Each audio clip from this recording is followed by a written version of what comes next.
What's a funny, strange, interesting travel story of yours? England was our second international trip as a family, and for some reason we almost exclusively used those hop-on-off buses to get around. But one of our last times on those sightseeing buses turned out to be the most eventful. This happened in Edinburgh. As per usual, we got to the designated starting point early and claimed seats at the top. We had a wide choice of seats. The only other person on the top deck was two older women sitting together.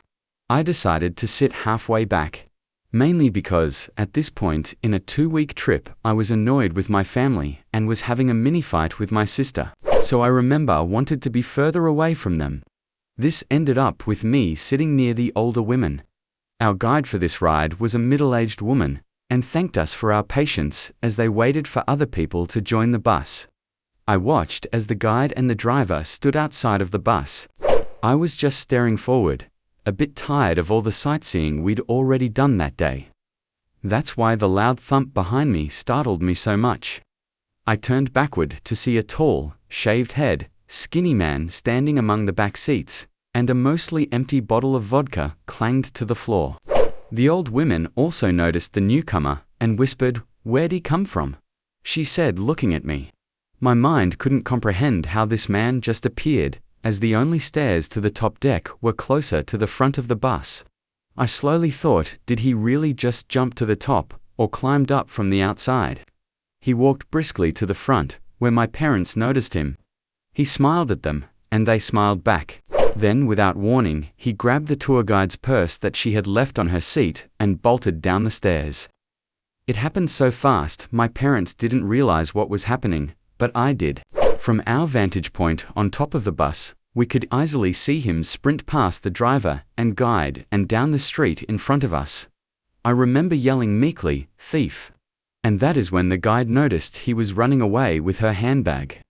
She and the driver started yelling and making a commotion as they ran down the street after him. Also, from our vantage point, we could see on the other side of the road from us was a police car, parked near the entrance to the mall. And the police were already outside of their vehicle when they heard the shouting. I watched in slow-mo as the 2 police officers chased the skinny drunk thief. As he turned the corner of the street, the police caught up to him, and one flung themselves on top of the man, knocking him down. We all cheered. They caught the thief. They cuffed him and dragged him back to their waiting police car. The police then started taking witness statements of what had occurred. Another police car arrived to help take statements.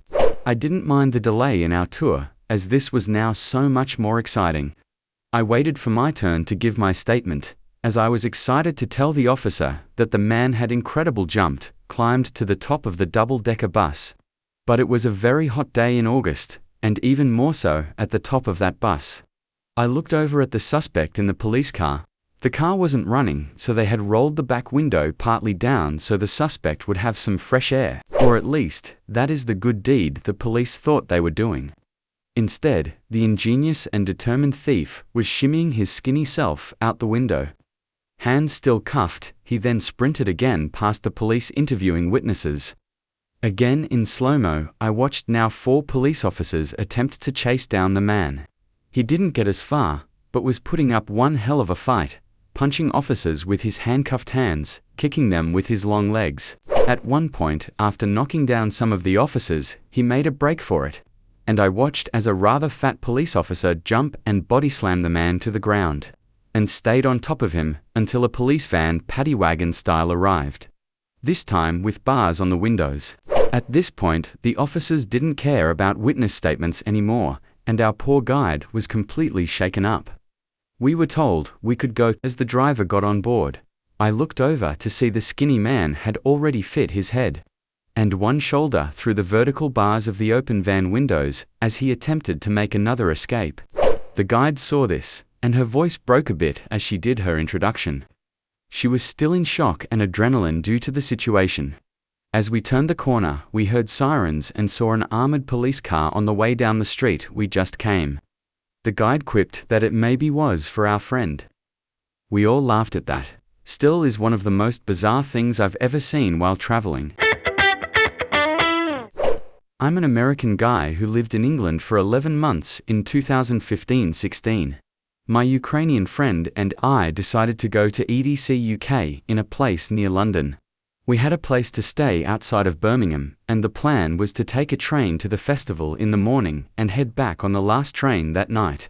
On the way there, we emptied half of a 2L of Coke, then filled it with rum, and managed to sit next to some Scottish lads with the exact same idea. So we finished our respective rum and Coke concoctions while chatting with our new buds just before arriving at the station.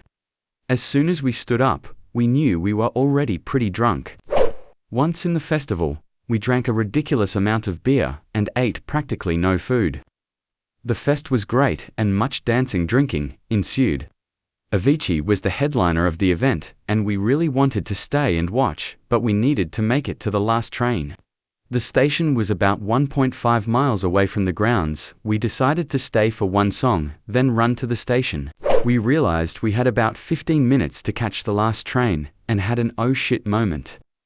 We were borderline blacked out, but somehow managed to literally sprint the whole way there. We realized we were on the opposite side of the station entrance, and stupidly decided to jump the fence and across the tracks. We arrived, panting and exhausted, and had literally 1 minute to spare. As soon as we hopped up to the platform, some police immediately came and started questioning us. We were completely out of breath and retardedly drunk, so I'm sure we looked like a mess. They decided to fine us something along the lines of a couple £100. But I told them I was leaving the country the next week. As the officer was writing us the ticket, we saw our train leave. Miraculously, they didn't take us to a drunk tank, and we were left with nowhere to go. We walked around town and managed to find some unused trash bags. It was a pretty chilly evening, despite being July, and we huddled up inside our trash bags close to a McDonald's. We looked at each other in our pitiful states and just laughed our asses off. It was miserable at the time, but looking back, the whole experience was pretty fun. Peas, never paid that fine. Oops, TL. DR went to EDC UK a week before leaving the country, got borderline blackout drunk, got a fine, missed our train, slept in a trash bag, and might have a warrant for my arrest in England.